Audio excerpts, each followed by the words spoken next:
right, good. Next, good news. All right, thank you so much.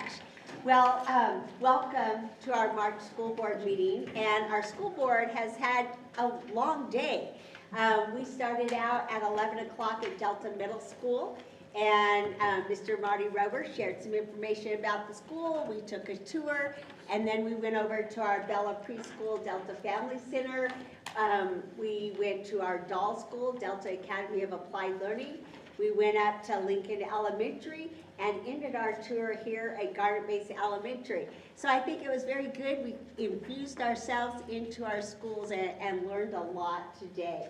We had a meet and greet from 4:30 to 5:30 and a light dinner and getting ready to start this school board meeting. So that's a celebration in itself. I'd like to invite Dan Renfro to come on up for a second. Hello, Dan. Hi, Karen. Thank you for your time today. Absolutely. And having the board meeting here. It's our And we're pleasure. going to celebrate some of your staff today. Yeah, wonderful. Where do you want me to stand? Yeah, I want to face. I'll probably face the audience. That would be good. Want me or something? Anthony takes care of it. Thanks, Anthony. You're part of my good news, I guess. We're going to recognize a few folks that are here and a few that are not, and we just promised that I just checked a minute ago, so they're not jumping on the Google Meet, but their ears are going to be burning. I promised them, so we're going to do that. But first, we can recognize the three women that are sitting right over there: Ingrid Carlson, Trish Starr, and Olivia Rodriguez. Would you please stand? And, yeah, let's give them a round of applause. We're actually, it's pretty sweet because their classrooms are here, and our Trish's library is right here, so you get to peek in and see all the great things that they're doing, and the artwork's around, and they make our Discovery Center come alive. But beyond that, when we had to make the change in our schedule, here in Delta, the elementary schools had to change their schedule, and that led to a lot of work and a lot of cooperation, and it became pretty obvious that we were going to need to provide child support and supervision for families that needed to still drop their students off early.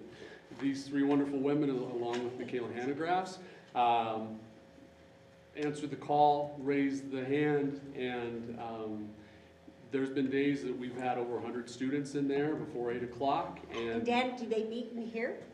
No, they meet in the cafeteria. Oh, in the cafeteria. And so I think in some ways the work and time and energy, and if any of you have ever tried to manage 100 plus elementary school students spread across that age range, it's not always a party, they'll tell you that, but they do a wonderful job, and I'm so thankful, and I know we as a school are so thankful for their selflessness to step up in this moment that we needed it the most. So if we can applaud for them one more time. Let you come up and shake our school board hand. I know you'll have to reach across the table, but it doesn't really fit for them to go back. So thank you so very much. Thank you. And you can just start over there with Miss Ewing. Miss Ewing? Okay. Thank you. Nice to see you. Thank you very much for all your work. Thank you. Laura. Thank you very much. Appreciate it. Thank you for all your hard work. Thank you very much. My pleasure. Thank you. Thank you. Thank you. Thank you, appreciate that. And we can recognize so many. We talked about our Sunshine Committee and all the work that happens in special education.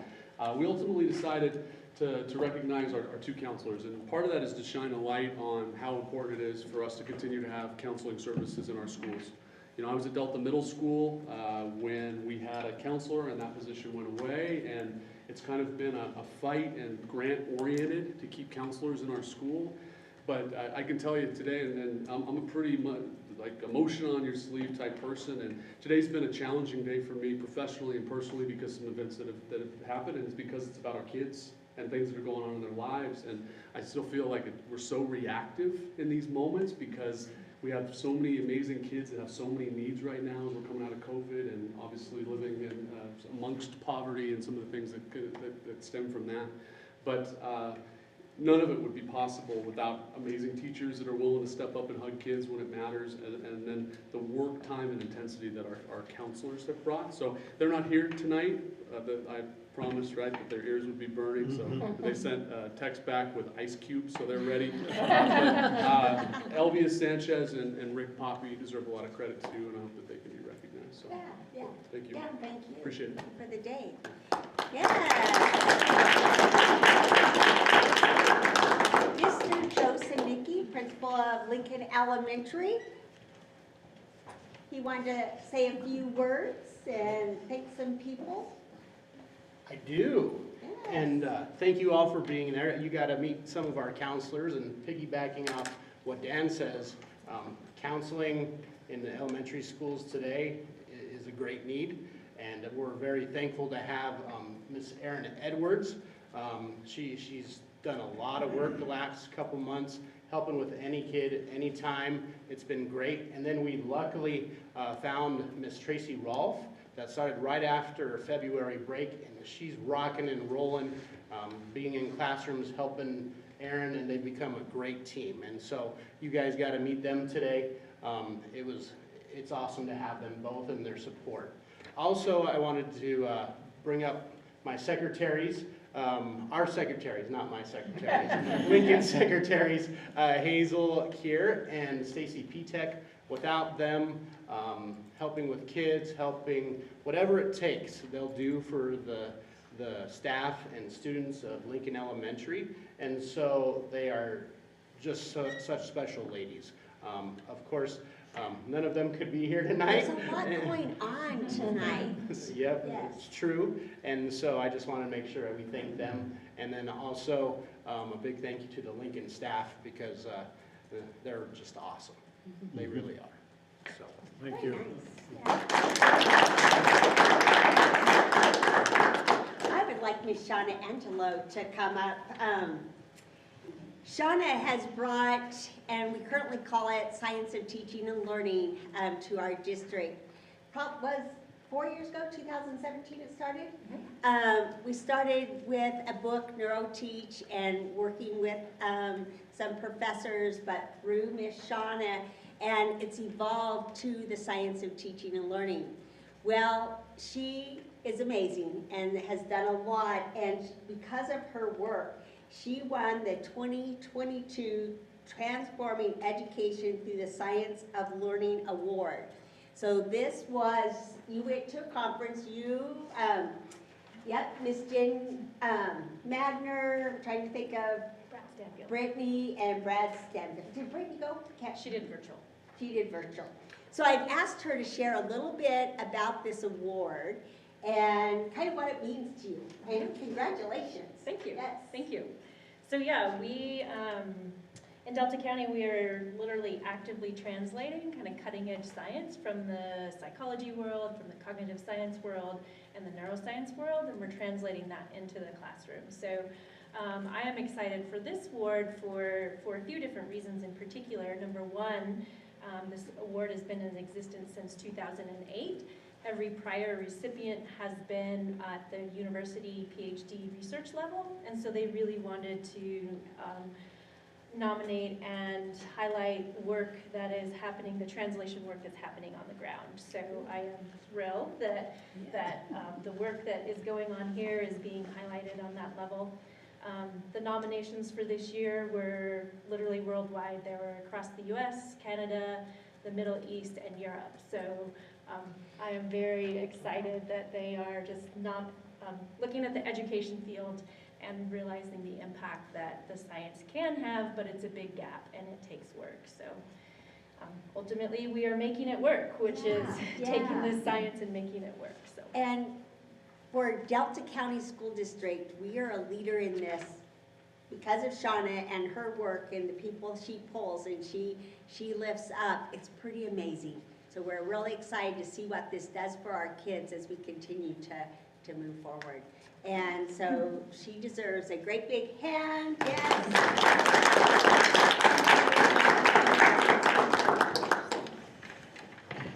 Congratulations and thank you. Thank you, so Shauna. much. Great job. Thank you very much.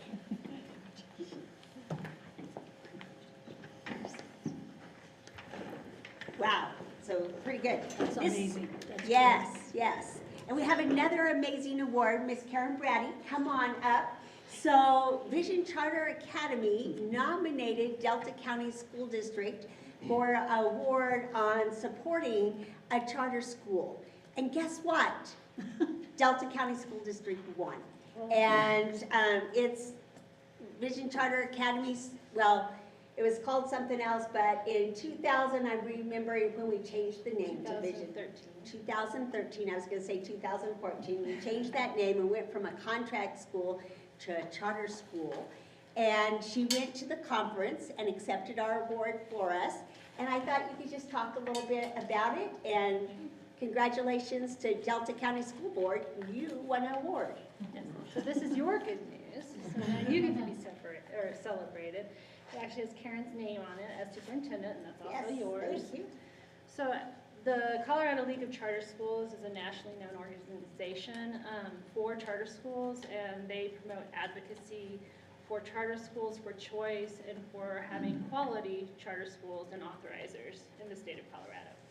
And every year they do a Hall of Fame, and so different schools, different people can nominate individuals. There's the charter school leader, there's the advocate of the year, and one of them is the authorizer of the year. And so as a charter school, all charter schools have to have an authorizer. It can be your local district, or it can be the Charter School Institute. And obviously you guys are our authorizer, and we were really happy this year to nominate you.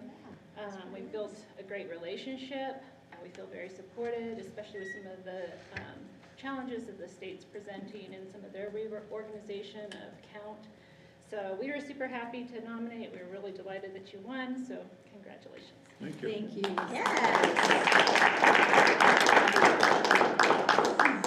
And she will be presenting a little later on. So very nice. That concludes good news. Thank you. Thank you all. All right. Next on our items, public comment. Karen, do we have any? There is no one on for public comment. Thank you, Joe. Thanks, Joe. Yeah. Policy review. Sandy, please. Right here. Okay, the first one is BID, BIE, School Board Member Compensation and Expenses. That one, after some discussion, the second committee reading just is recommending that we update the date on that. We did not change anything in that policy. The next one is professional staff recruiting and hiring. That one deals with adding the protected classes of gender identity and expression, and so does the R policy for that one. It also includes more information on fingerprinting and reporting to CDE. The support staff and recruiting and hiring, it's the same type of thing. The first policy talks about the gender identity and expression, and then the R policy has the CDE reporting, fingerprinting and things. And then the last one for your approval is the use of technology in the Chromebook agreement. That had quite a few changes. That went through the tech department first, and then they made some recommendations to us, added a lot more details, including some more things on warranties and repair costs, and kind of updated that all. Those are the policies. Okay. Do we have a motion to approve the policies presented tonight? I would like to make a motion that we approve the following policies: BID/BIE, school board member compensation/expenses/insurance/liability, GCE/GCF, professional staff recruiting/hiring, GCE/GCF-R, professional staff recruiting/hiring, GDE/GDF, support staff recruiting hiring, GDE, GDF-R, support staff recruiting hiring, and JQR, use of technology Chromebook agreement. All right, it's been moved to approve those. We have a second? I'll second the motion. Okay, do we have any further discussion on these policies? Anthony, thank you for your work on that technology update, probably much needed, right? Yeah, Thank and you. all, and the other policies to to make note. Sandy, I thank you again for going through all this and your committee. Appreciate that. So, any other discussion? All right. Dan Burke, Aye. Linda Ewing, Aye. Christina Hines, Aye. Jennifer McGavin, Aye. Beth Stupas. Okay, all aye. Next on our items are our council updates. Student Advisory Council. And come on up to the podium. Karen, you want to mention about how we're doing, getting updates on these committee reports? Thank you. Just real quick, we have asked all the committees to put current minutes in board packets, so our school board would have up-to-date information. We know that those minutes have not been approved. So this month, they have prior year minutes, previous month, and current, just so they're reading current information, then the committees can still approve minutes. I did put the current minutes from Travis, so the school board does have that. But we also asked the committees to share out. The other option would be that we had a board member attend all of those committee meetings and report, but we feel that it's a free flow of conversation where they can have that and then a report out to the board. So that's our current model. And anyway, we have our two officers here tonight to report on our last meeting. Yes. Okay, I'm Emma Roythmeyer, a senior at North Fork High School. I'm Kaya Crawford, also a senior at North Fork High School. So the last meeting we had, we talked about the assembly with our guest key speaker, Keith Hawkins. And we talked about the schedule, who will be noticed at the assembly, where the assemblies will take place, and we talked about Paris West, who's going to be singing the national anthem. So all good things happening. Yes, so we will have Cedar Ridge Middle and High School will be on the 30th in the morning, and then in the afternoon, North Fork High School with middle schoolers from PK and HK will be spoken to in the afternoon. And then the next day, we will have Delta Middle and Delta High School, as well as bringing district leadership, so student councils, as well as student advisory council together for a more intimate discussion on student leadership. And we would also love if you could join us for those assemblies. Okay, there's one question on the Instagram app. Is that up and running and so forth and so on? So we decided that I'm going to have control Okay, of the Instagram account, just so it's student-led. And Travis is going to be creating graphic designs for the actual posts. and it's not currently active yet? Not currently, but we're We're getting there. actually waiting for me to get you the password, so Okay. this was a good reminder. No pressure, I'm not trying to rush you, but just curious, because Yeah. I saw that in your minutes. Yeah. Yes. Okay, So Kaya and I are going to share the introduction for the assembly, and a quick little blurb out of the intro is: the challenges of these past few events have led to a disconnect and lack of understanding within our student body. Together we can prevent this disconnect by coming together to stand up for kindness. Now is the time to step up to the challenge and help create a culture of kindness and positivity within our schools. And we're actually handing out stickers that Laura The group Esplin, design. yeah, that we designed, but you guys kind of comfortable with that. Yes. And we're going to be passing those out, and I think it says "Stand up to kindness." So, do you want to explain what it looks like? Yeah. Email. So basically, it's we shortened it. It's Stand Up for Kindness. Yes, for kindness. So it's SUP and then the 4 and then K, and we did it in the colors of each school. So that was Nice. all inclusive. Do you want me Yeah. Yeah. All right. Actually, I don't know if it has a U in it, but an up arrow key. Yeah, it's like Yeah. an up. Up. Up a arrow key, Oh, not very key. good. it's That's typing. cool. Yeah, Very nice. I like that. super cool. Mhm. Yeah. And we just figured we would give students a tangible reminder because it will be a long discussion and we don't have long attention spans. So that way that message that we're trying to create is still with them. Good, Yeah, excellent. Good job. yes. Thank you so much. Thank you for being here, appreciate it. Appreciate you. All right, coordinating council. Scott, just to give you, we have, thank you for giving us the up-to-date notes. Mm-hmm. And so what, and I trust we all have it, the highlights. In other words, since we have most of it already, give me if you don't mind, the most pressing or most important things. Will do. You know what's pressing is this time change. It's got me thinking about clocks. Yeah. And do you guys know what a clock does when it's hungry? Tick. It goes back for seconds.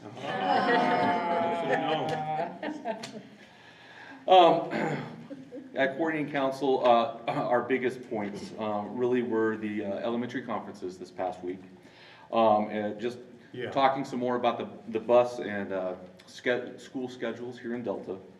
And then we had it listed as math curriculum, and Joe did a great job of explaining that it's really not a curriculum, it is a math resource adoption. Mm-hmm. And so that was really good there. And Jim did also share out about the retirement incentive, or how that's going to be worked in the future. I'm going to go ahead and start off with conferences. And the conferences this spring, with a full week of school and 2 nights and no preparation, it was a lot for our elementary school teachers. And so there was a lot of discussion, one being, hey, can we find some way to find some prep time and maybe not have a full week or something along those lines. So that was discussed. Also, is March the most appropriate time to be doing these conferences? So right now, this is really kind of a work in progress. We're discussing what can we do to alleviate some of this stress, and also what's the most appropriate time. So I think that's going to be something that we're going to be talking about for months, probably. So. Yeah, I can understand that. With the bus schedules and the school schedules, a lot of people are they're just anxious to find out what we're planning on doing for next year. And it's really been put out there that, yeah, we're going to have to continue with the split schedule. But there is conversation as to, is that going to change a little bit? Maybe move the high school a little bit earlier so that the buses have a little bit more turnaround time. I did hear something along the lines of adjusting the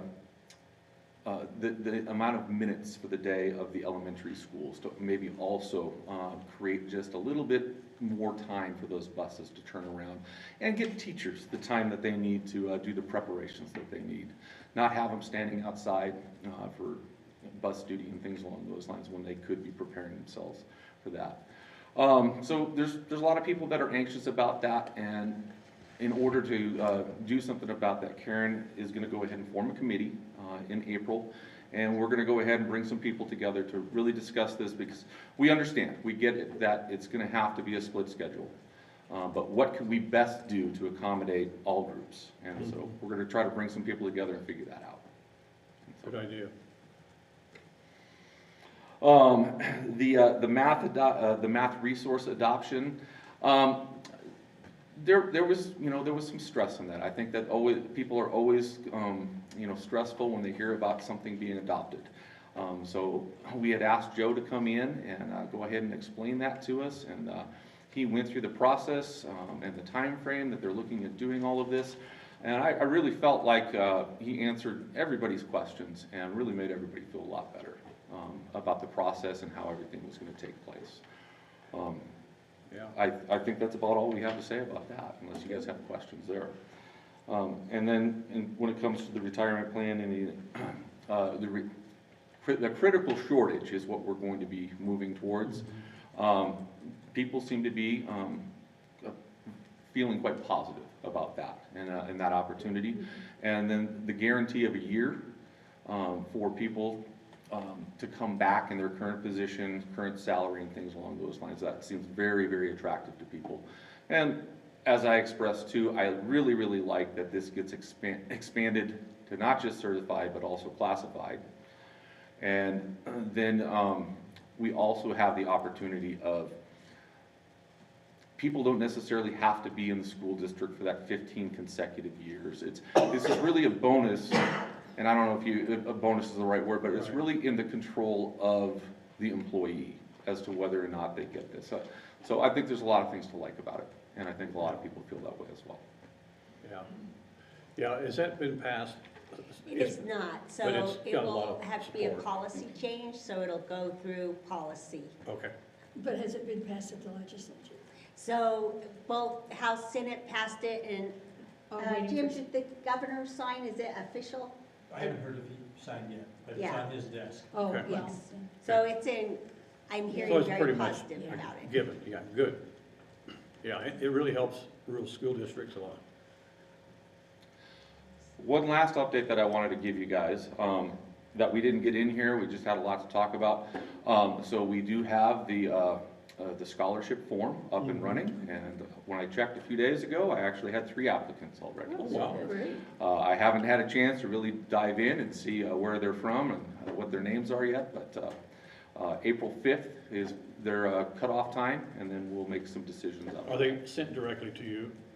So the Google form, I have the Google form, and so I have access to it, and then I'll probably go ahead and, once we determine specifically who the people will be on the committee, I'll either go ahead and gather up all those materials and share it with them one way or another, or share the form with them so that they can access it. And it's, if I'm correct, if I remember, it's 3 1,000 or 4? I can't remember. 4 $1,000 scholarships. Yeah. So we're going to do one for North Fork High School, one for Cedar Ridge High School, one for Delta High School, and then the 4th one is intended to go out to any student from our school district or from Vision Charter Academy as well.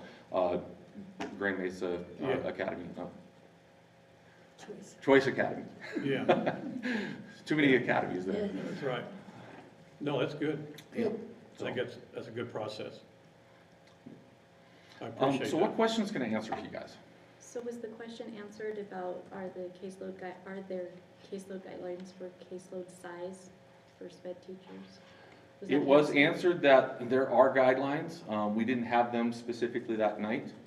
I think that there are some people expressing that the caseloads do seem to be high, and it sounds like the reason for that is an influx of students mid-year, and that's very hard to accommodate for.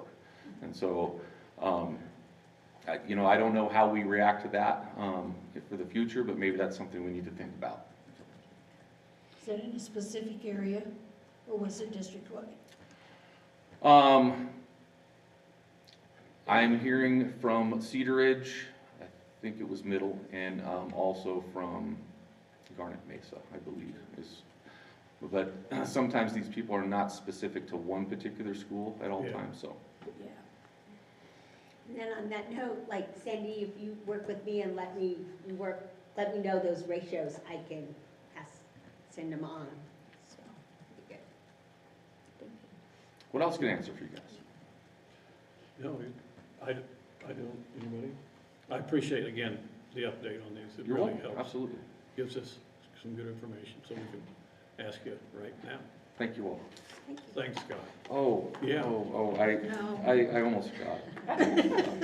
See, I just want to let everybody know that my friends have extensive bucket lists. I look at mine and it pales in comparison.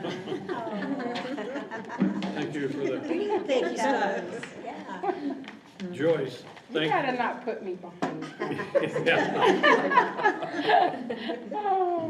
Yeah, and Joyce, again, Yes.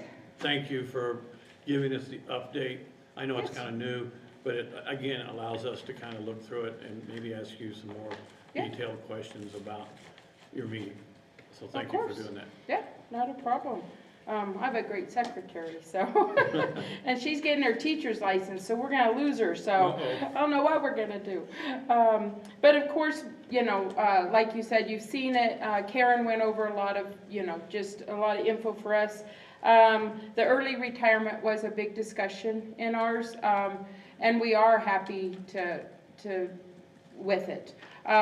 Being in the bus industry, you know, we've had that critical shortage for a while, and we have some people on it, and I've had some. So, you know, but now to expand to others, that's, will be really nice. But, you know, so there was a little bit of us classified that kind of had that retirement thing, but, so that'll be really good when it all gets passed. The other, you know, the bus routes, of course, are being talked about, and I know that committee, and I have a lot of feelings on that, so it'll be interesting to get in a room with other people and keep my calmness. But you know, I just think there's stuff out there that people don't know about it. You know, they know it's happening, but you know, like Karen had asked me some questions, and when I answered it, she's like, oh, you know. So it'll be good just to get everybody in a room on that. We did have the talk about personnel. Jim had come in and talked about personnel and stuff, and so that was about our highlights. And you have the highlights of the students, so, Yes. or the schools. That's So, question? Yes, always ma'am. good. Yes. Can you kind of make a short list of those things that you told Karen that people aren't aware of? Mm-hmm. Could you do I that could. and send that? If I can remember, yes, yes. You're not gonna, this is Yeah. not a. Well, like one of the questions is, you know, they're now, well, can we flip it? You know, can we flip elementary to high school? And high school, and I said, well, yeah, but do you realize we have a high schooler getting on the bus at 6 o'clock? That Do was you, my O. do you, that was her O. I says, do you want an elementary on the bus at 6 a.m.? We can switch. That's not a problem. But do you want an elementary? And then she says, well, could we move up the high school? Okay, well, we have a kiddo getting on at 6 o'clock. Now, do you want somebody getting on at 5:45 a.m.? Right. That's the you know, and that was one of her O's was, you know, people don't think about that, or they kind of don't even know our numbers or our times. And that was our thing. I said, yeah, we can flip. That isn't an issue. But do you want an elementary on there at 6 a.m.? Right. Because our first high schooler actually is at 6:05. My bus is leaving at 6, and they pick their first student up at 6:05.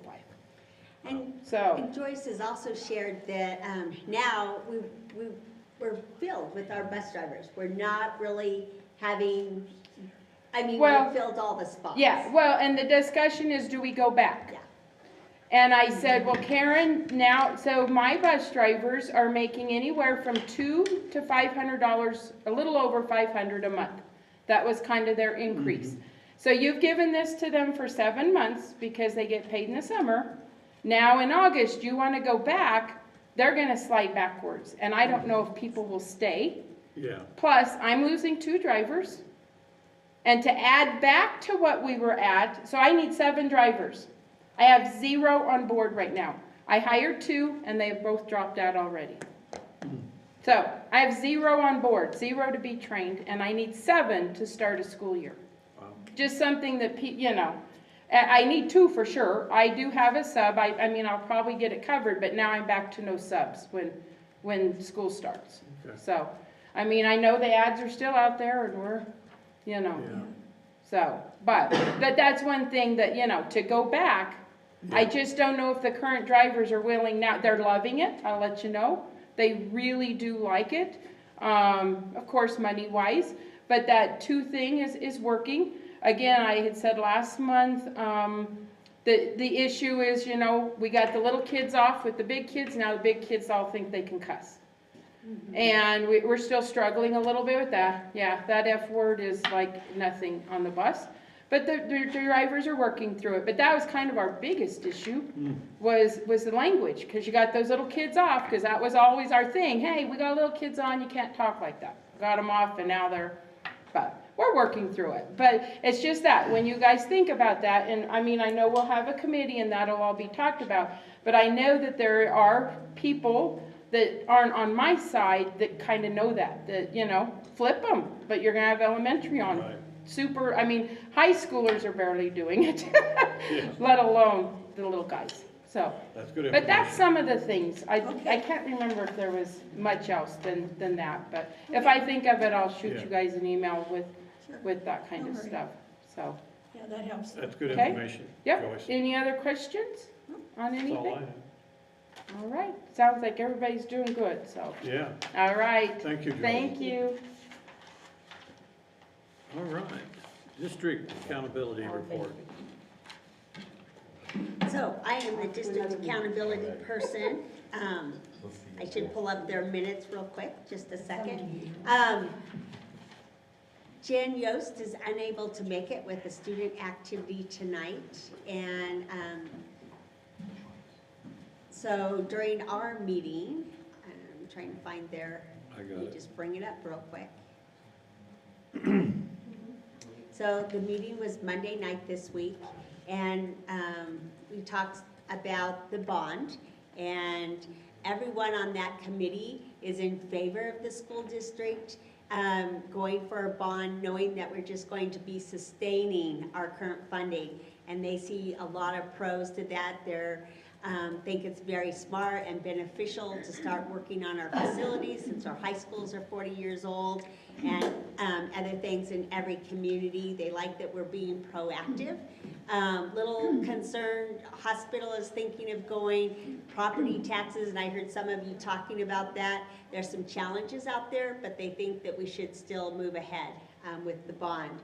On the teacher workday, or March 21st is she put workday on the minutes, but it's really a professional development day. We're gonna have 2 hours of district training around objectives and getting objectives posted and what that does for students and how to write those objectives. And then on the science of teaching and learning and retrieval practices. Then every school will have 2 hours of building in service and 4 hours of work time for staff. And only the certified staff are there that day. Classified had that day off. Kurt gave an update on our protocols. We also showed them our website. We don't have our dashboard listed anymore, but we have links to sites on there that they can go, link to CDPHE, and everyone thought that was just fine. Our next meeting is on April 11th, and we asked them to bring back a summary of the things their school parent group worked on. And we are going to bring in a dinner that night, and if you'd like to come to that meeting, I welcome you to come listen to those summaries, and that's on April 11th at the What school time is district that, you know? office. It'll be at 5:30. April 11th. April the 11th at 5:30. It's optional, but it's a nice share out. And you can see there under the action items, report back at the April meeting about something that our school has been doing all year. Basically, a summary of the work that school has been doing. Is that at the district office? It is at the district office. And that was our meeting. It was very positive. We actually had a parent, and they were a little slower getting out. And then I think she was hanging around, and Kurt and I were talking, and she said, you know, I just want to thank both of you.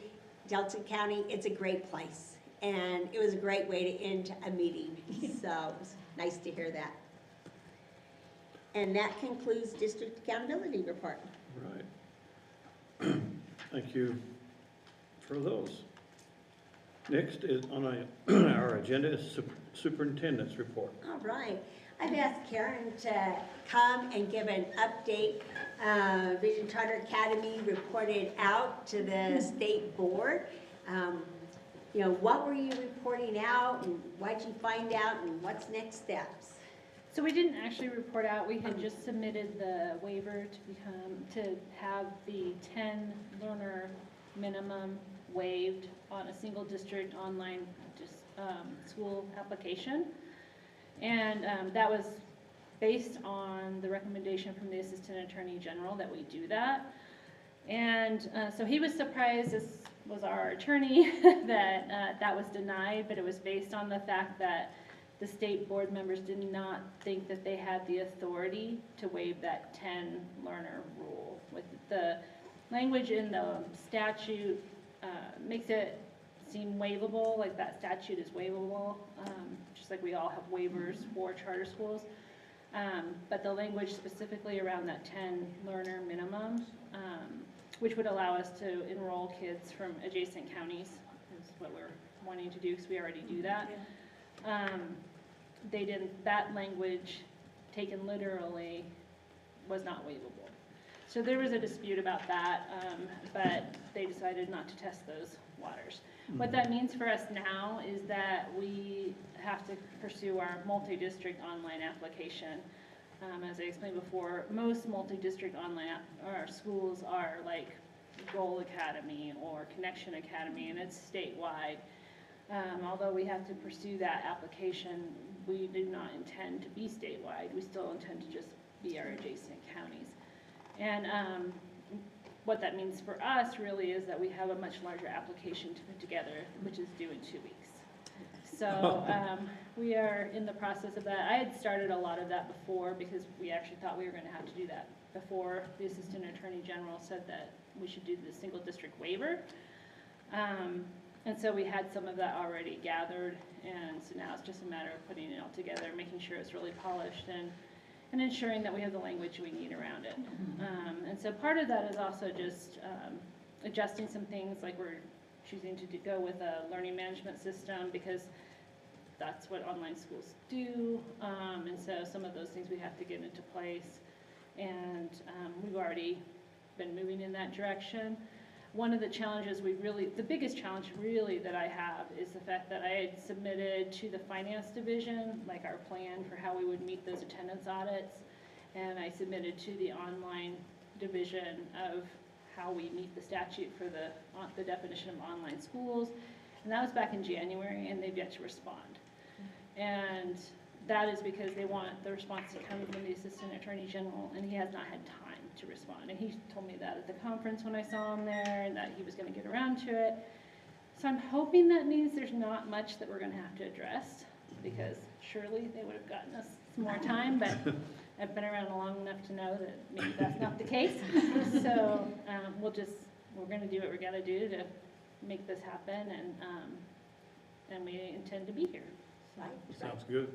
So a multi-district waiver, it's a longer application. Does it open it up where maybe people from the Eastern Slope could join your program, or however that looks? They could. I've been thinking about that, actually. I'm not sure how, as a public school, we would be able to restrict not serving somebody, and yet we are community-focused and community-based, and I'm not sure that that meets with our mission and philosophy of having those in-person meetings. Right. So I kind of need to, I just kind of came to that conclusion too. I was like, oh no, well, can we actually even say no to somebody who comes from the Eastern Slope? I don't know the answer to that. But ideally, we want to stay at about 400 for our enrollment. We don't really have, it gets really big in trying to manage once you get above that for this system. And just getting resources out to families, I'm not even sure how that would work, having to ship them back and forth. So ideally, we want to stay within the adjacent counties. It might open us up to, some Ridgeway people, because we've been contacted often by Ridgeway families, but we want to go much further. Sounds good. Thank you for doing that. I know it's a you, lot of ma'am. work. Yeah, it's super fun. Yeah. I'm enjoying myself. Yeah. We'll continue to be here and support and continue to work with Joe. He's our liaison. Yeah. So I thank can't you for all you're imagine doing. what I'm going to have time to do when I'm not actually doing all of this. Yeah. Very nice. Joe, come on up, and we're going to talk about the Delta Academy Applied Learning contract. There is a resolution there. Joe's going to talk a little bit, answer questions. we've talked to Kim Egging, who you met today and saw the doll school. My recommendation is that we approve that resolution, but Joe, if you do some clarification, changes, and in questions. Sure, so the major changes were the dates. Right. We updated the dates, it's a extension of a contract by 4 years. There were a couple of things that were added. Earlier, heard Sandy talk about policy with gender expression and gender inclusion or exclusion. We added those to any of the discrimination pieces that were found inside of the contract. So that was a change that was an addition. And then there were two things that we took away. There was a specific survey that was listed in there, and they haven't done that in a long time, and so we removed that specific survey. And then also in the most recent contract, Delta Middle School was in the middle of construction, so it talked about relocating them as needed, and we removed that language. But everything else in the contract stayed consistent from the previous one. Yeah, I got my question answered. I know it was 3 years, previous 3 to 4, and this one's 4 years, which is 4. no problem. And Kim explained all that to me, and so I'm clear. Any other questions, or? All right, well, we need a motion to approve this resolution. Okay, I'll move that we approve Resolution 2022-06, resolution to continue the contract with the Delta Academy of Applied Learning.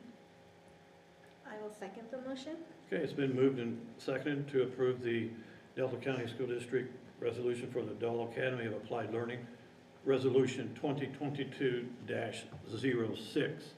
Any further discussion? I hear none. Okay. Laura. Dan Burke. Aye. Linda Ewing. Aye. Christina Hines. Aye. Jennifer McGavin. Aye. Beth Supis. I recuse myself. She has a son there. Two. Yeah, two sons. All right. Thank you, Joe. Thank you, Joe. Zach Thomas is here, and he's going to be sharing about mental health trends and solutions. He's a social worker in the district and has been doing some amazing work. You're very busy, aren't you? There's a lot going on. Yes. But it's a good busy, if I'm being And honest. are you going to use the screen over there? Yeah, so I'm gonna use the screen. I'm gonna be giving you all a lot of data today. And the truth of the matter is that I have 10 to 15 minutes. And so my goal for you all is to give you a nice foundation so that when you come and visit our schools, you can chat with our principals, our administration team, you can chat with myself and my colleagues. We've already mentioned Aaron Edwards, Rick Poppy. There's also my wife, Alyssa Thomas. She is at Delta Middle School. And we can give you more information when you come and visit us. So I'm going ahead and we'll get this presentation going. It's really tough because I didn't bring my glasses with me. There you go. Ain't that how it works? I'm sorry for the rasp in my voice. This is the best it's sounded in 5 days. Whoop, whoop. At the end of the day, when we were brought on, the mental health team, with the school health professions grant, with the money with human services, the goal was help students. The outline for how that looked is very vague. Now, I came in 2019 and interviewed for your clinical social worker position, and I explained, I'm a therapist. I do psychotherapy with kids. I specialize in trauma. That is how I'm going to be focusing my efforts. And with that, I was like, all right, how big is this problem? How significant is it in our district? And the 2019 school year wrecked us at Delta High School. In October, we had a car accident with 2 former seniors and 2 current seniors, one of which died. The other was in critical care and is recovering. For the first 2 weeks after that, I did EMDR with 80 students. Now keep in mind, you're talking about a half hour per kid. We have 37 hours in a work day, right? Or in a work week. 80 students I met with doing EMDR to prevent post-traumatic stress disorder from developing. Fast forward a few months, January of 2020, we then had a young man die by suicide. And over the next 3 weeks, I saw over 100. And all I could think in that time was, thank goodness the district allowed me to spend grant money to get trained in this awesome intervention. But also, what would have happened if we didn't have the mental health team? So this presentation is going to explain to you that mental health concerns are still here, and honestly, they're more prevalent than ever, especially after COVID. And the barriers, what would it have looked like if we didn't have the mental health team here? We would have been looking at wait lists with the Center for Mental Health.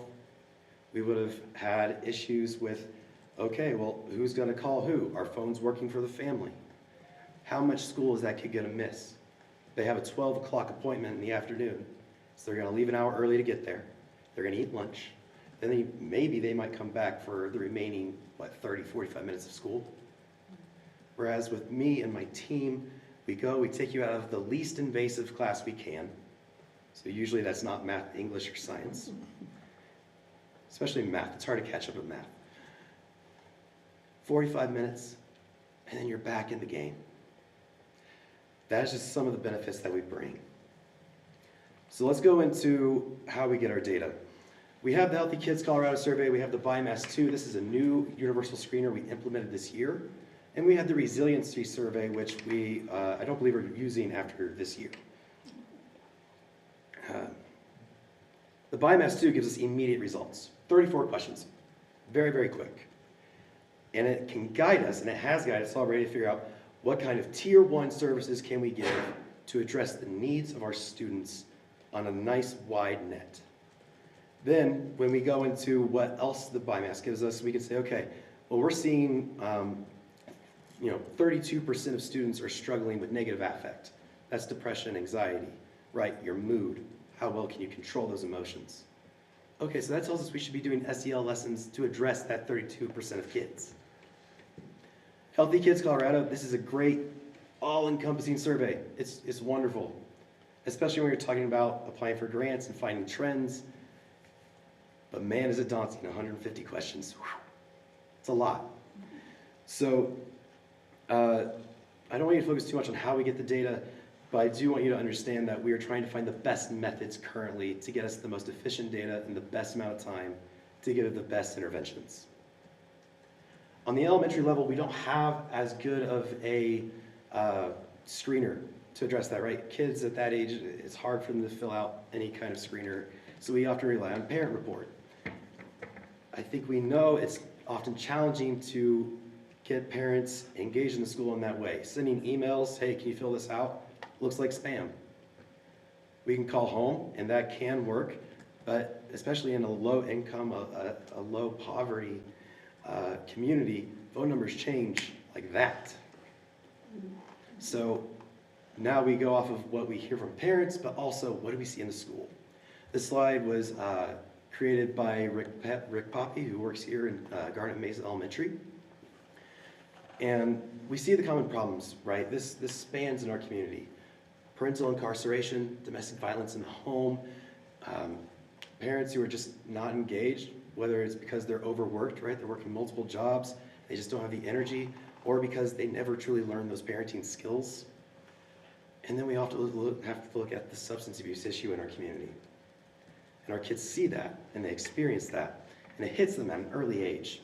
Elementary level, it presents with shame. We see explosive outbursts behaviorally.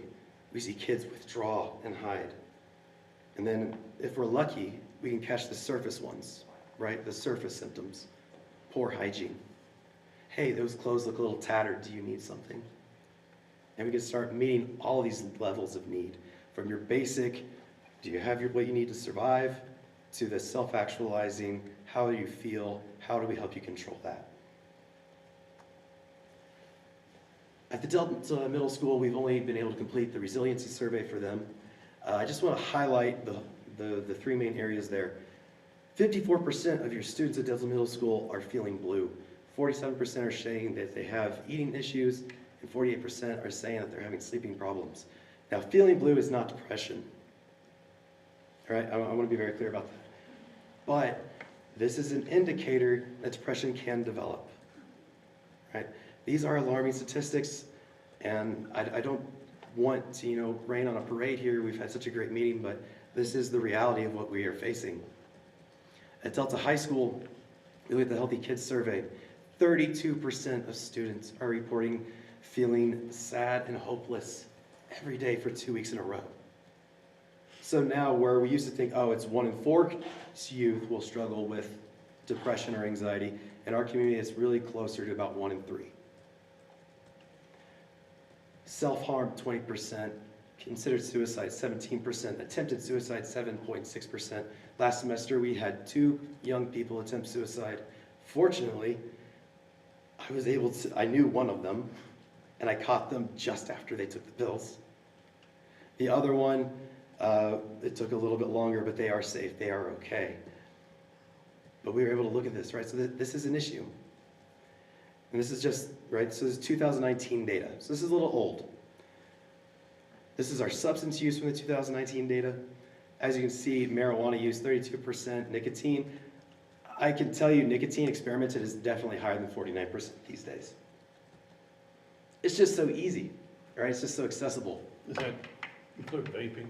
Yes, yes, and that is why it's so accessible. Because a lot of kids are like, yeah, sure, why not? I'll try it. I like to taste the Fruit Loops. Boom, there you go. It's a growing issue. Marijuana, I'm not too sure it's gone too much higher than 32%. Based on my interactions with the students, a lot of kids say they're using and they're actually not.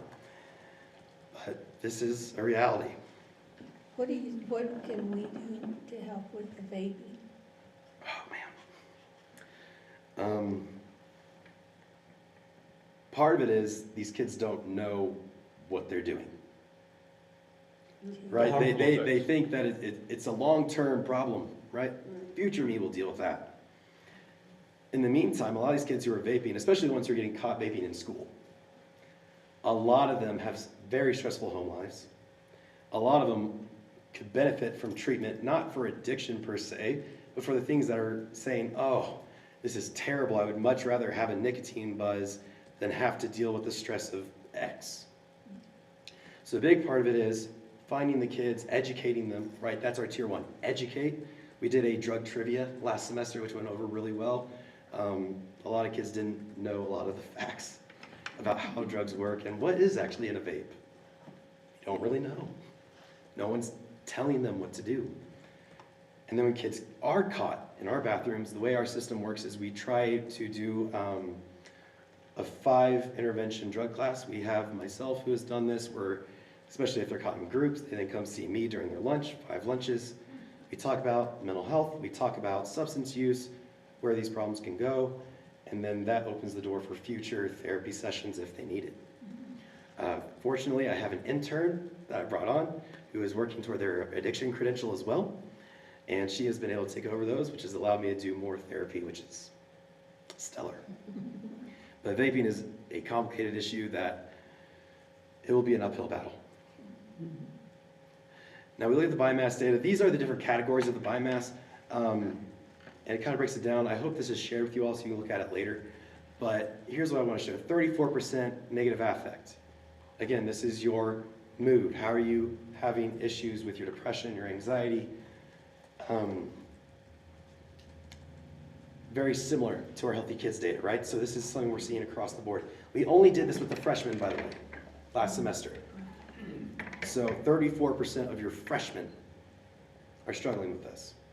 27% are at risk for social deficit, right? So a lot of kids, and we're seeing this on a lot of different data, don't feel connected. They don't feel connected to their parents, to their peers. Social skills have just plummeted. And some of that you could say is social media. Some of that you could say is parents. Some of that you could say is just, well, this generation just doesn't know better. But the truth is, this is a deficit. This is a need we need to address. Currently at the high school, we're working on developing a DBT curriculum that we can push into classes next year to address the social deficits that our kids are feeling. Can you tell us what DBT is? Dialectical behavioral therapy. So this is what you would often use to help people analyze problems in their life, find different perspectives on that problem, and then practicing emotional and self-regulation and addressing that problem at your most efficient level. That's just very, very brief.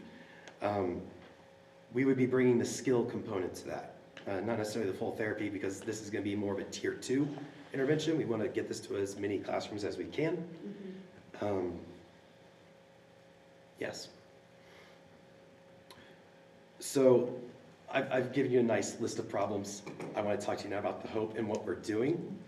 So let's go into what Garnet Mesa's day looks like. So Rick Poppy sees on average 19 to 23 students. That is not including crisis sessions. Kids who are having meltdowns, crying in the hall. Those kids get priority. So what we tend to do is we say, come with me, and then our normally scheduled appointment, we say, okay, fortunately, we're here in the school. I will get you on Friday instead. So more flexibility, very, very flexible. He says he sees probably 25, 30 students a week. Now, for teachers, that might seem low, right? Well, that's how many I have in a classroom. Keep in mind, it's usually 1 student per hour.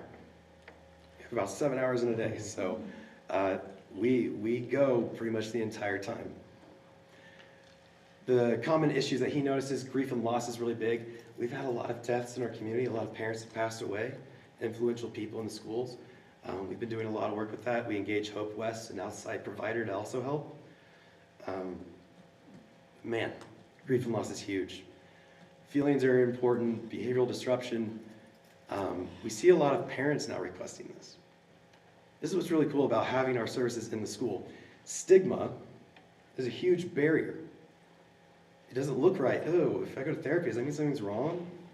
But when we're in the school and people see us day to day, the trust is built, it's normalized. Oh, you're having a time? Just go talk to Mr. Thomas. Go talk to Rick. Go talk to Alyssa. Go talk to Aaron. It just makes it more accessible, which ultimately is needed for these students. At the middle school, Alyssa is there half-time. So for those of you who don't know, Alyssa Thomas is a LPC, so she's also a therapist. She splits half of her week with middle school, half with the high school. The middle school is big enough, you could hire a whole other full-time person and they would be maxed out and there could be wait lists, I'm telling you. So she sees about 16 regular clients a week. That's not including when a kid's having a meltdown. Sometimes she even gets a call like, hey, I know you're not here today, but we really need you to come see X student because they're just having a really tough time. Well, fortunately, we're just 1.5 miles away. Sit on down. The need is high. The need is high. Now I'm going to give you what we'll do at the high school. We have 3 therapists here right now. Amber Cooper is my intern. She's a dynamo. She'll be finishing her program here in May. She's already got a great head start. My caseload ranges from 25 to 30 students a week. Alyssa's is around 15 a week at the high school. Amber has 11 right now. She's openings for 4 more. I'm about to pack those in. We are meeting a lot of need. The average amount of time that a student sees me for therapy sessions is 6 to 9 sessions. 6 to 9 weeks. And again, part of that is because the school has allowed me to get trained in awesome interventions that are very fast acting and have lasting impact. So far this year, right, this academic year, I've serviced 68 clients, 34 have successfully completed, and I think about 8 have discharged for other reasons, whether it's transferring schools, moving, or going to online. We just see a lot. And again, it all comes down to grief, loss, traumas, right? Growing up in poverty, not having what you need to survive. When we look at this, I'm going to be honest, my job would be a lot easier if we had a lot more supports for kids before they got to high school.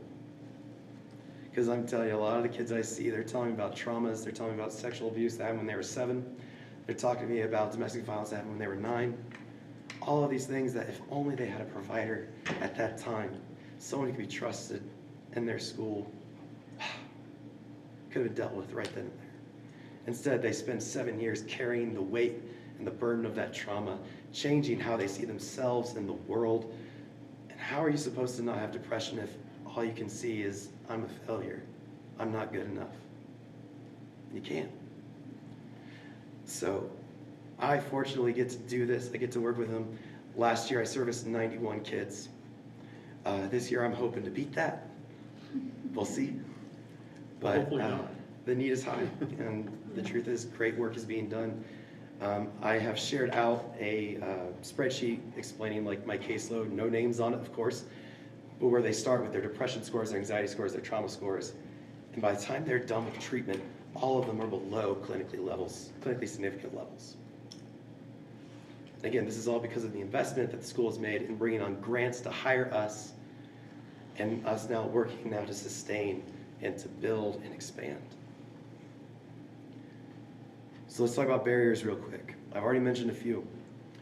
If you look up right now, the Colorado mental health system is in dire straits. Articles are coming out explaining the detriment of the Center for Mental Health and how it's almost become a black hole. You have wait lists 4 to 6 weeks long. Now, that's not necessarily in our community, but it's pretty close. I know kids who are like, oh, well, I've got an appointment 3 weeks from now. You just got out of the crisis center 2 days ago. Why does it take 3 weeks to get you a therapist? Then we look at transportation, right? How am I going to get them there? How am I going to actually give them the service? We try teletherapy, and teletherapy is great. But there's no privacy in these homes, and internet's not always good, and devices to use that teletherapy are not always there. Then again, I already talked about time away from school and how long it takes to get to your appointments. The stigma, right? Like, it's one thing for everyone to see, like, oh wow, people are getting help. Day-to-day life, I see the therapist here in the school, it's nice. When we're not here, it's kind of like, oh, mental health, yeah, that's that thing over there. Yeah, people who are having problems, they go over there. But the truth is, you don't have to have a problem to see a therapist. Sometimes it's as simple as, I just need to bounce some ideas off of someone who's not going to judge me. So this is what we do. We increase trust. We get our faces out there. We do what we can to provide this service. Right now it's free. I hope to keep it that way. A sustainability plan is to eventually pair up with a kids clinic in Bill, which has its own kind of barriers as well as pros. But this is something we're looking into. But ultimately too, it's brief solutions. I don't want you in therapy for 4 years. I want you to come in, have a problem you want to fix, and we're going to fix it. And we get to do that, especially when we normalize it and they aren't carrying that weight so long. This is the DHS model when we have a student referral for any kind of problem. So we first look at the issue, right? On the right, you see things like this academic, career, are we building skills? Are we trying to find funding or trying to start new initiatives? We're going to the counselors. Before, the counselors had to do both. My portion, which is the mental health concerns, right? Substance use, depression, anxiety, risk assessment. I cannot tell you how many suicide assessments I have done this year, especially after the biomass. I think the biomass I spent 6 weeks, probably 10 hours a week just doing suicide assessments because the need's high. So because I get to focus on that, the counselors have all this room to do everything else, and they do everything else, let me tell you. And then we have the behavior interventionist. Now, I should have mentioned her earlier. Her name is Kat Henson. Kat Henson, sorry, my voice. Kat works with us, right? So she learns about what we're doing in therapy. Then she comes in and teaches skills to build on what's happening in therapy, whether it's coping, independent living skills, how do you make a budget, how do you control your anger, how do you ask a question without feeling embarrassed, how do you say no without losing face. That's her role. With all of us together, we get to wrap around these kids, we get to try new initiatives, we get to bring innovation to the school. And again, all that is because the district and the hard work of Shauna McTutu and Holly Tyler Crowder to find funding, find grants, and find opportunities. So here's the value. We keep students in school.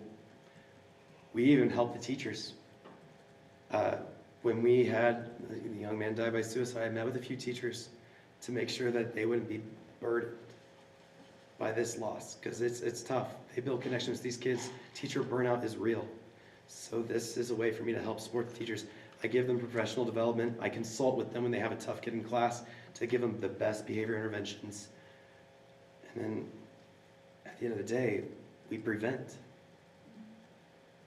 That kid who would have suffered in silence now has someone to go to who is competent and proficient in these needs, and they can get them met. There's more to do. There's more we can do. But this is the vision. I would like to see a behavioral health team in every school. Now, I know that's a long-term goal, but I think we can get there. I want more effective and efficient Tier 3 interventions. I want bolstered Tier 2. Right now, our Tier 2, it's really hard to do. It's easy to do a wide net. It's easy to do a one-on-one, but that group with all the different schedules and everything going on, it's tough. But when we get data from the biomass and from these other surveys, it helps us develop effective Tier 2 interventions. And then I want our targeted Tier 1 interventions to really hit home. Not for the kids to say just one more thing, or to be like, oh shoot, I didn't know that. That's the vision. Thank you all for your time and giving me the opportunity to present. I hope I didn't go over time too much, but I do appreciate this job and the availability and the leniency for me to try new things and bring support to our students. Hey, Zach, would you forward that presentation to Karen? Absolutely, So, yes. You are actually on it, so it has been shared with you. I will send it to you again though. Okay. and so You can see. so they can share it out to Yeah. us, so we can have that information, okay? Absolutely. Yeah. Zach, thank you very much for all your help. It's a great, great program. Hopefully, we can keep it going. I think we can. I really do. We've got some stuff in the works, but it's going to be an investment, I'll tell you. That's all right. Thank you so much for your work. Thank you all. And your team. We appreciate Well, no. Good job. Very nice. Our next item is the Energy Tech Building in Paonia. And I just wanted to give the board an update. At our last school board meeting, you wanted me to push forward and find realtors in the North Fork area. So I contacted Jill Young with the Delta County Board of Realtors. And this is a service that they provide. She wasn't able to get this work done this week. She said she would have information to me next week. She will send out a request for information proposal to those North Fork realtors on their process, a percentage that they get for the sale or points and other information. That will come to me. I will send it to you. At our work session, we can look at it, and then at our April school board meeting, if we want to list that building, we can do that. I will tell you, there's starting to be some interest in that building up there. We did have a person contact the district office, and Mr. Clay went up and gave a tour of that building, and so they are interested. So that'll be our next step. We'll get that information back from her, and the nice thing is that we're giving everyone an opportunity to look and send information back if they're interested. And we've decided, leadership, and I'm thinking the board is thinking this way, that it could be a North Fork realtor up there. All right, so that's where we are with that. The next item, April school board possible date change. A little over a week ago, I received an email that they had planned a Western Slope Superintendent's Conference the same time as our April school board meeting. That's also our spring break. And then Dan has some meetings as well. And so I was thinking either the 19th, but after talking to Dan, it looks like the 26th, which is a Tuesday of April 26th. I believe it's a Tuesday. It is. Okay. And so, just asking if that will work for all of you. I have a Dura meeting that night on the 26th. Oh, that night, okay, Yeah, okay. so. And we want you to go to that because there's a lot going on. Other dates. So it could be any night of the week that you guys want. Well, the 27th is the retirement dinner. Yeah. Wednesday, the 27th. Mm-hmm. Thursday, the 28th. I'm open, but whatever, I don't know. That's fine. do you think? Linda, does that work? Linda's Okay, gonna, on the 30th, okay. yes. 28th, Monday. it's the Sorry, Thursday, the my 28th. Thank you for being open to that. So I'm hearing April 28th. We would move that meeting. Where is that one That meeting, I will have to look and see where that meeting is. It might be at Delta High School. I will have to check, and we'll take care of all at? It was that. gonna Okay. be at the district office, because we're doing the Cedar Edge tours on Right. the 8th.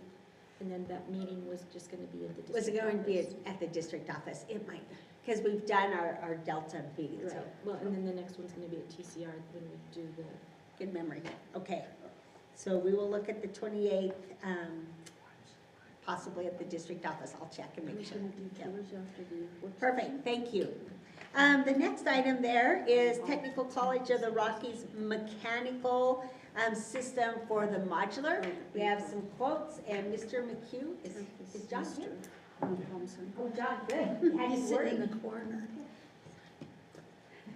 Yeah, So you got those quotes in your bid package Yeah. recap, so, you know, like I said, we're recommended the base of design number that, do you need a motion on this? what's that? You said in our emails, I'm sorry, I missed that. Well, in your Your bid board package. packet. Board packet? Okay. Yeah, You've got the, I see. yeah, All right. I get can the see it 3566. Okay. yeah. And you're recommending Kistner for the, This is for, yeah, this isn't that one yet, this is. the- I'm sorry, for Smalt's Yeah, refrigeration. small refrigeration, that's Oh, correct. Okay. Yep, they did the base of design, the other ones had a better system, and it was more money. Right. We really can't discount it because they did the base of design, so. So that's your recommendation, okay. All right. Now, Smaltz is not the lowest bid, it's the second to lowest bid, Mhm. but you feel that's a better option to go, Well- right? Well, the LG one is a residential type of So system. it won't be And it didn't sufficient. meet my Okay. Yeah, minimum requirements for okay. Did everyone see that? Yeah, Okay. we got it. I had to look sideways, but I saw I know, it. that's, yeah. Yep. Do we have a motion to move forward on this? I move that we go ahead and accept this bid for the HVAC with Schmaltz refrigeration, Yeah, for 35,000. $35,666. Okay, Yes. do we have a second? I'll second.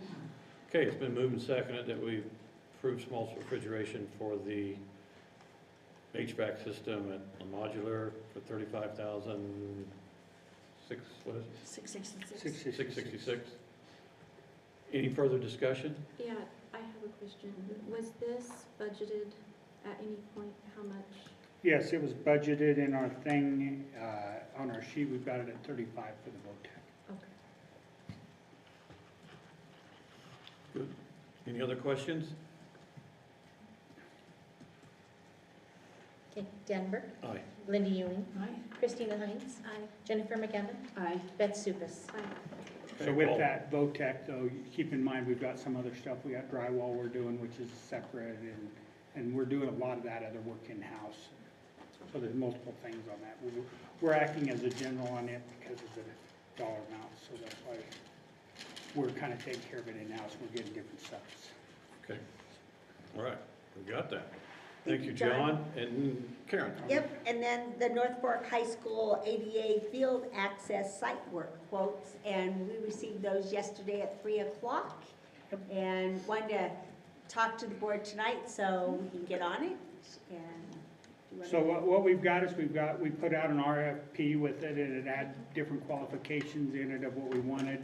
I think you did send those out to them, the package. It's hard to really tell because all you're seeing is the package. You're not really asking for what we were looking for.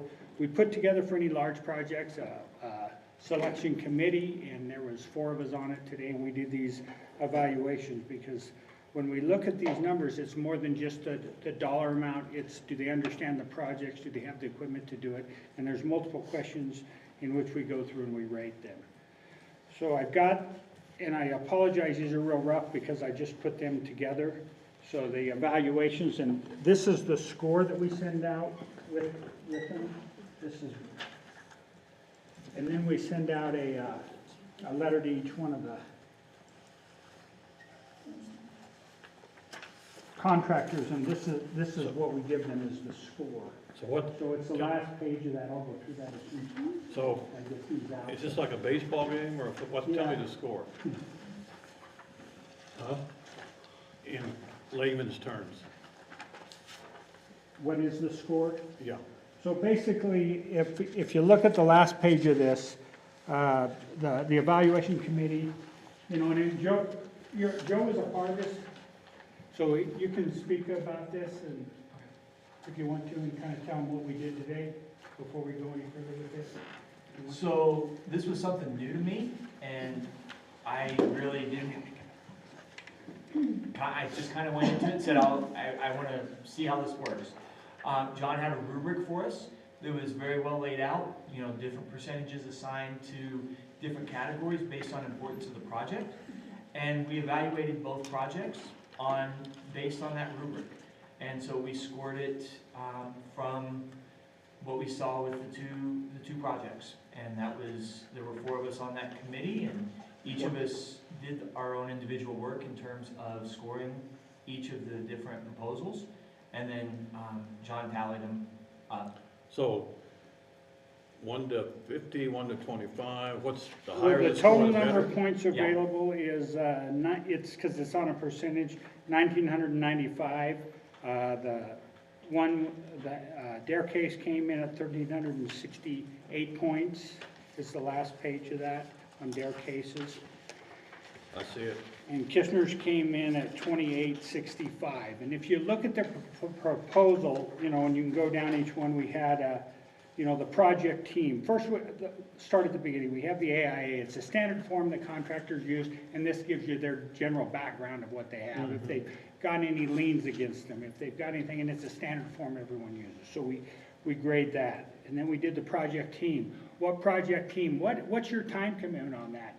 You know, and what we've learned over the past is you want to know, is there someone of power that's at the site, you know? Is there someone that can make decisions? Because any of these projects have multiple different things going on at one time, and this is a large site work. You know, if you look at the dollar amounts of this is a pretty good sized site work, you know, a lot of, you know, little parts, from getting power, from, you know, the water to getting up there, to the concrete, to the foundations, to the structure, you know, of the ramp and the staircase, and then we've got a retaining wall. So there's a lot of work in this project. And keep in mind, this project now just brings that road elevation, it's ADA and accessible up to the hillside. So that's all we're doing is that front area. We're doing a retaining wall so that we don't have the water running off and flooding the road, you know, like we have. Because once we get the grass and everything up there, you're just going to create more drainage issues. So this deals with all that preliminary stuff before we go on. And Dan's been up there long enough to know how that kind of runs in the mud and the mess. So this is going to fix basically that site. And that's the 2 platforms for the shields? Yes, so in there, so that'll be somewhat of a change to scope. We had them, they did a design kind of what they thought. We still don't have the structural done of that. That's a lot more complicated than what, you know, you might think. The structural engineers and the soils engineers are concerned about that 30-ton object sitting on this bentonite soil that expands up and down, you know, in movement. Because those arms come up, I don't know if you saw those, and they kind of tear. We want them to stay there. We want them solid. We want them safe. Yeah, you just don't want to see the top of them underneath. Right.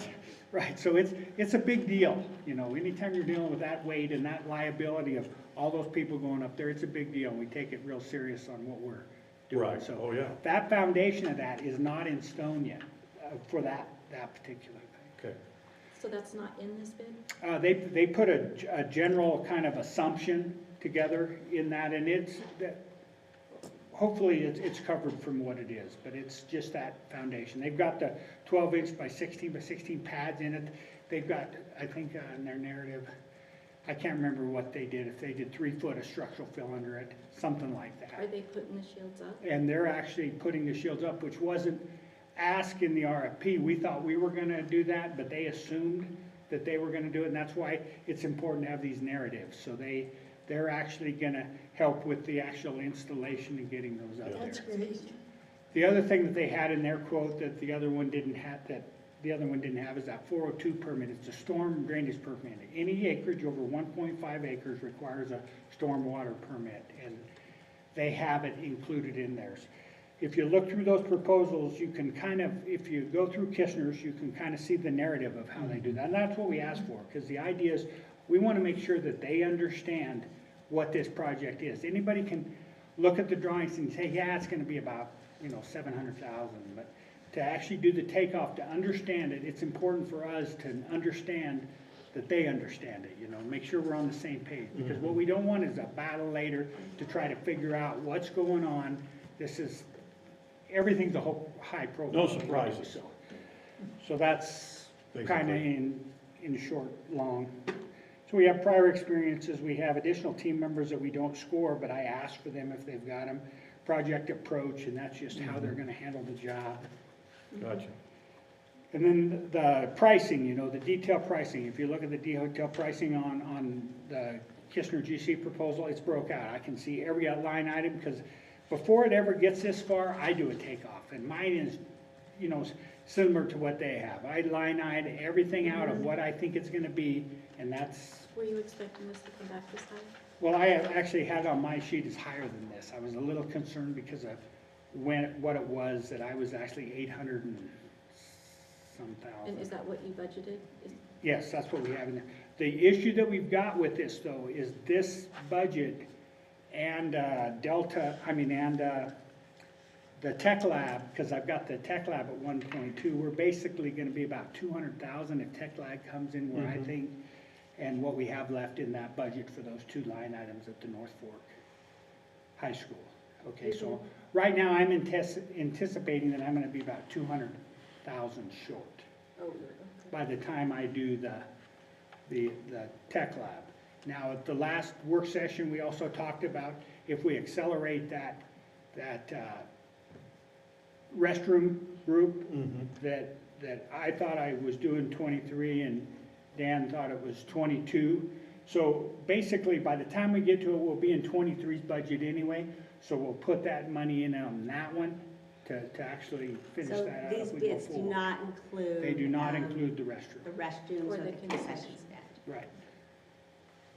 So, but by the time we get the plans developed far enough to do that, the idea that we had, and we kind of briefly talked about it, is do a change order. We're locked in on the profit percentage with this bid. We can do a change order and do a design build to kind of help maybe reduce those costs of what I'm anticipating.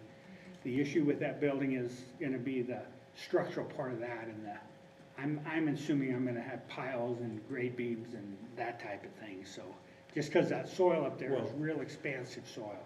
My logic with, my only thought on that was, since you're doing all this excavation and you're gonna bring the water and the power, if we wait another year, you're gonna dig that out again, do it all.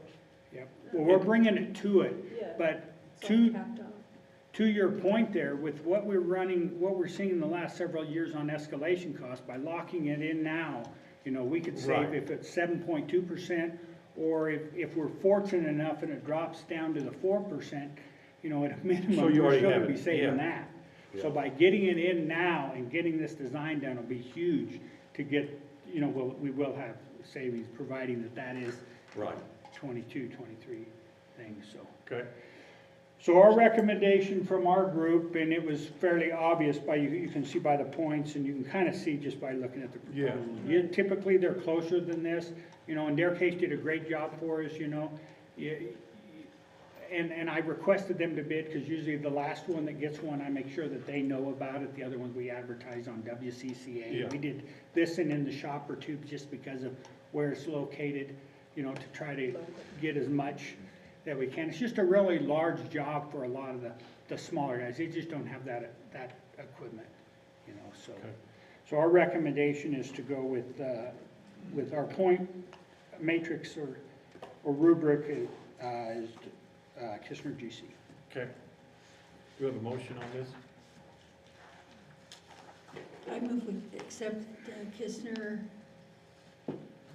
LL something beach, bid for the field work at the Hotchkiss site. I will second the motion. Okay, it's been moved and second that we accept the bid from Kistner GC Incorporated for the excavation work and at North Fork High School. How else do I need to put that in? Anything else? I don't think so. I think you're fine. Okay. Any further discussion on this? I mean, I didn't realize it was gonna be that expensive. And it's a lot of money right now. Yeah. And I understand the time constraints, but was there any other engineering options to get the price down with less concrete, or was that ever looked at? Well, the issue with the whole thing is the ramp and getting the ADA access to the multiple sides. So a lot of it is, you know, we have to provide ADA access up to the hill. We have to provide it to the, But with all that dirt work movement, to the restroom. you couldn't do any different? You can, but you're creating you another problem later, because if you do that field and that other work around there, you're not providing the 100 elevation to that. We can work with these guys, because this is listed as a GMP.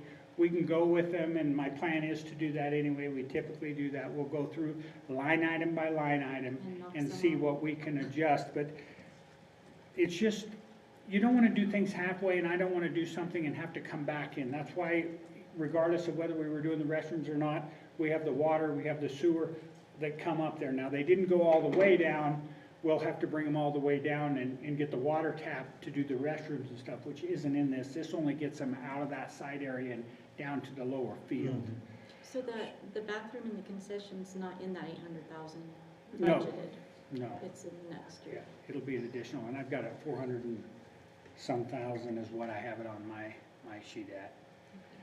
I'm hoping that we can come back from that, down from that. I'm just real, So for this, we're getting the concrete, the ADA ramp, the plumbing across the field, the retaining the walls. platform for the shields, the other retaining walls, the draining wall, or the draining tubes, something. Yep. And the shields will The be put up. draining and the shield will be up, and we'll have the The power conduits to the restrooms, we'll have the sewer to the restroom, we'll have lighting to the, or power to the shields for lighting, power to the steps for lighting, all the requirements to get up to the site. Good questions. It's a lot of money. Yeah. It's a lot of money. It's a lot. When you were The doing this problem, rubric, is this, each person is scoring it separately? right, so on the So 1, sheet 2, there, 3, 4 when we set it out, I don't put the names on it because we're a committee. Yeah, that's So fine. each committee member is across there, as yellow is one, the gray is one, the blue is one, and the green is one. And that's Yeah. kind of how we score them. Cool. And then when we put it out, it's only put out as the committee. It's never, Yeah. the individual ones are really immaterial once you get that thing. And it's typical that we do any large project like that because it is so Yeah. important that we make sure that they understand Yeah. the project. There's nothing worse. Karen, do you see any difficulties with the financing of this? I mean, Well, we did budget, and then as we head into budget season, it sounds like we will have to budget additional funding, especially as we move forward with concession stand and restrooms. okay. So as we started this endeavor of a North Fork High School, you know, we went out and we shared that we are going to, since we only have 3 high schools and not 4 high schools, that we would, you know, make all of our schools equitable. So we're in a position where we do need to move forward and provide an entryway up to this high school and site work. I agree with you, it is expensive, but what I've learned in the construction and facilities world, things are expensive. So I think if John could work, and sounds like Kistner GC is the one the committee going through the matrix selected, And if you could work with them to try to see where we could save. But I do believe that we need to move forward and make North Fork High School equitable to our other schools. And I agree with that. I mean, I don't have any problem with that. I just want to make sure that we're not going to get pushed back again, pushed back in Delta. That we're still going to be getting the same stuff that we are supposed to be getting, and that that's not going to just get put aside again. So. Well, with that said though, keep in mind, you know, clear back in '04 when we did the stadium, and you know, '04 in Delta, we've been working on it for several years on getting the sidewalks up to that, the retaining wall up. Over several years. We've done that. In Cedar Edge, Cedar Edge was a little different story with the press box because a windstorm came and I didn't have a choice on taking it down, but we did the retaining wall and get that, and then when we did the building, remember, we battled that for a couple years to try to get that through. But we did the restrooms in there because that was our facility plan. We'd had the outdoor restrooms forever on there, and then if you don't do them when you're doing a building, you know, you get into that, because that's like a $270,000 add to what that was, but that's pretty cheap when you look at starting over and doing it again. I agree. And that's why when we look at these projects, we look at the whole picture and look at more than just what it is that we're doing right now, you know. If you can, it's, just put my we 2 spend a cents lot of in. time in on that, and we do a lot of stuff everywhere, you know, and I just wanted to bring it up, Delta, that we did do all that site work. Good question. A ton of concrete around the outside, you know, retaining wall on that lower hillside of that. But John Kistner won't be pulling any of your guys away for this No, project. no, my guys are, this is all them. I don't have anything other than oversight in this one. Perfect, I like that. Yep. Well, not 100% true there, Oh, because here we go. Here we go. and there's always buts. So why I'm running that line down to the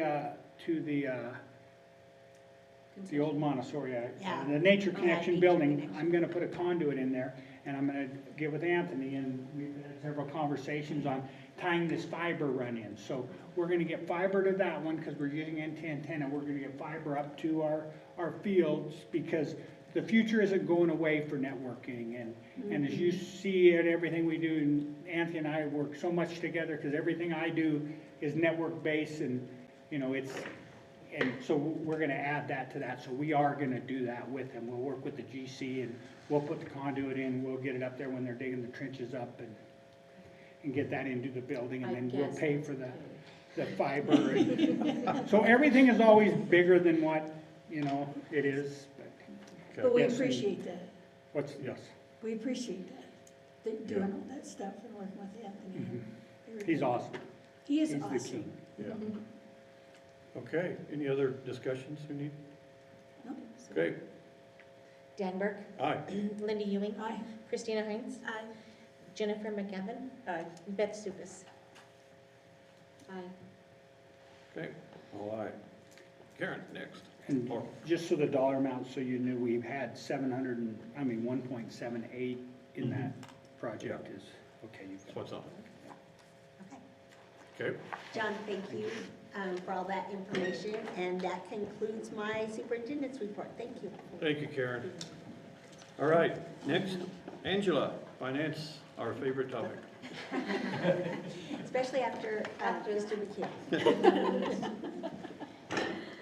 So this is our monthly cash projection report. It's through the end of February. Starting at the top under total program revenue, I highlighted most of property taxes because they are low.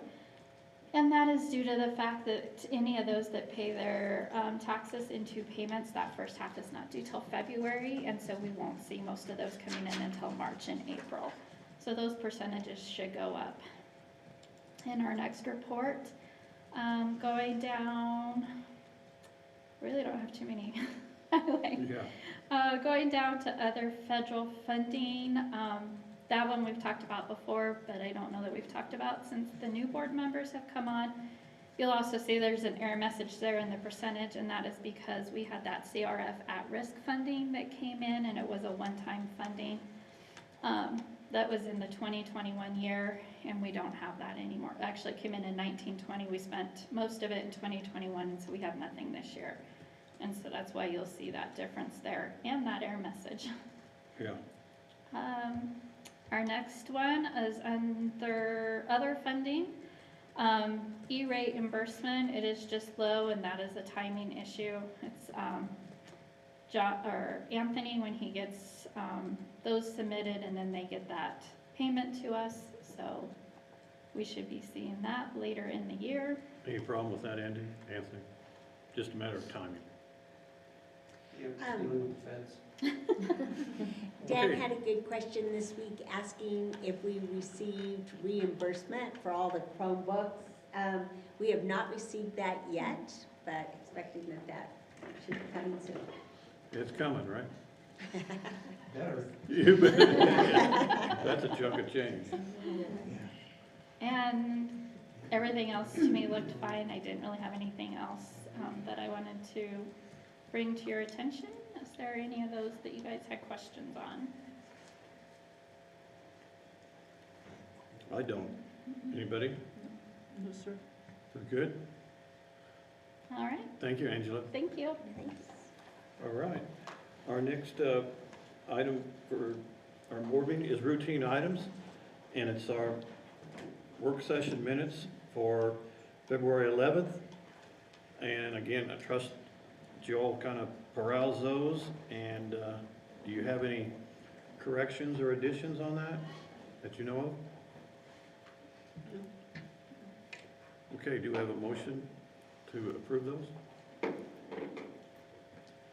I move that we approve the work session minutes of February 11th, 2022. Do we want to do them all together? We can. I think we can, everyone was Yeah. there. Okay, and work session February 15th, 2022. Same thing. Have we all looked at those? Anything that you see that we need to correct? We're all good? Okay. And then our regular board meeting minutes on February 17th. Did you peruse those, and anything that you, Linda, anybody, see we need corrected? Christine, good? All right, move on to, that's it for those minutes. I'm going to do So the you want to motion that I was doing. Could you amend that motion for me? Well, I was trying to. I just wanted to just I rattle got them you. off. I know. Okay, I move that we approve the minutes from the board work session of February 11th, 2022, the work session of February 15th, 2022, and the board meeting, the February board meeting of February 17th, 2020. Okay, do we have a second? Second? Any further discussion on this? I just want to say that I appreciated having 2 work sessions in February, and I thought it was good. Yeah, definitely. Explaining the budget process a little more in depth, right?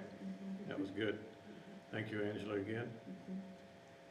Okay, it's been moved and seconded that we approve the work session minutes on February 11th and February 15th, and the regular board minutes on February 17th. Dan Burke. Aye. Linda Ewing. Aye. Christina Hines. Aye. Jennifer McGavin. Aye. Beth Stupas. Aye. All right, that brings us to the expenditures. Again, these are already paid for, but any questions? I had some questions to Karen about some, and I got those addressed. Yes, I had a question, and she's going to get back to me. She did, okay. Anything else on those expenditures? I always write down the number of pages, the expenditures, for whatever reason. 84, maybe? 74 pages, 74? and just to see 800 some thousand, which isn't the record, but it's a lot. So, with that said, do we need to approve those expenditures? We do not need That's to what I approve. thought. We already spent it. Thank you very much. Then I've asked Mr. Farmer to come up and share about the personnel report. All right, Jim.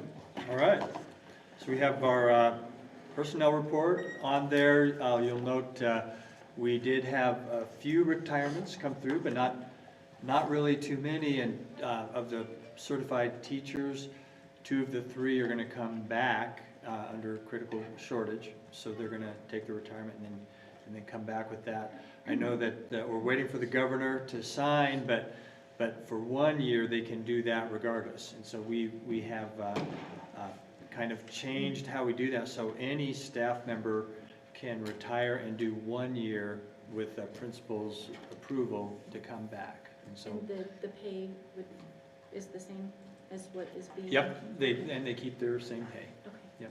Yep. And that really is Good deal. a really neat benefit. I talked to a classified person today.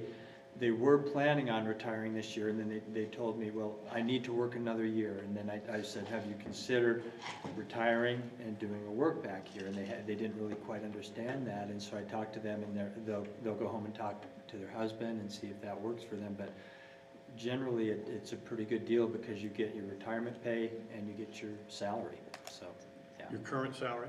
Current salary, yep. Yeah, which is, And it Yep. does not cost the school district anymore, because if they were to stay on, they would be there. This way, Right. it helps the employee. right. It's a nice reward. And again, the state of Colorado is doing that because they're critical areas, or there's a teacher shortage out there as well. And way to, Yeah. So Jim, I have to know, what is an incredible years teacher? Oh, is that the family Maria? Yeah. center? Uh-huh. And I'm not sure what that is. So I'm thinking that maybe like So, 1 and 2 Mr. year olds. Moss, You can know what answer it is? that. I do. What is it? So it is a parenting class that the Delta Family Center offers, and it's an evening class, so it's not during the course of their day, and it's something that they offer to families in the community. For incredible years? And that- I love it. that's the title of the program that they use, and so they just call it Incredible Years Class, because that's the program. Joe, thank you so much. Yes. And we had the honor of meeting your wife today. She gave us a wonderful tour. Yes. Yep. And that's probably why you know that information. It is. Anything else, Jim? questions? Anything else? No. Anybody? All right. I was glad that you brought up the retirement dinner on April 27th. We ask that you're all there as we celebrate our retirees and really want to Yeah. make sure they know that they're so appreciated for spending time in Delta County School District. We make it special, we provide dinner, and Laura's working on invitations that'll be sent And out. it's at Delta High or middle? We are going to have it at Delta High, and then we'll ask them to Yeah. come up on the stage. Yeah, and person gets to speak about it. Yeah, it's nice. Final. And I think, did we have 11 the last time we counted between classified and certified? I think there was more than that. It might be growing a I little. think there was a few more added. It might be Okay. Yeah. like 16. Yeah, so it'll be a good time. All right. Thank you. Thank And you, you Jim. can bring your spouses. Yeah, it's a good meal, really is, I can tell you. All right, correspondence, we received, I think 4 different, actually, yeah, from Vic Elray. We do, we need yeah. a motion on Ellery. the personnel report. We need to approve the personnel report. Do we need to approve the personnel? or no? We do need to approve the Sorry, personnel thank you. report. I thought it was a done deal. All right, do we have a motion to approve the personnel report? I'd like to make a motion to approve the personnel report of March 17th of 2021, or 22. 22. It says 21 on my paper, so I was reading that. Oh, 22. Yeah, good catch. Do I have a second? Do we have a second? I second. I'll second it. Okay, it's been moved and seconded. We approve the personnel report for March 17, 2022. Any further discussion? Dan Burke. Aye. Linda Ewing. Aye. Christina Hines. Aye. Jennifer McGavin. Aye. Beth Supis. Aye. All right, all aye. Thank you. And next, correspondence.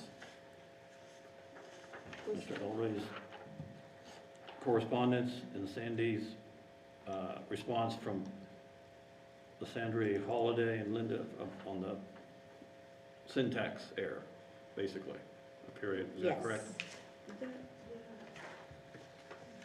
Well, it Period. wasn't just on Wait. the period. Yeah, And the word pride. yeah.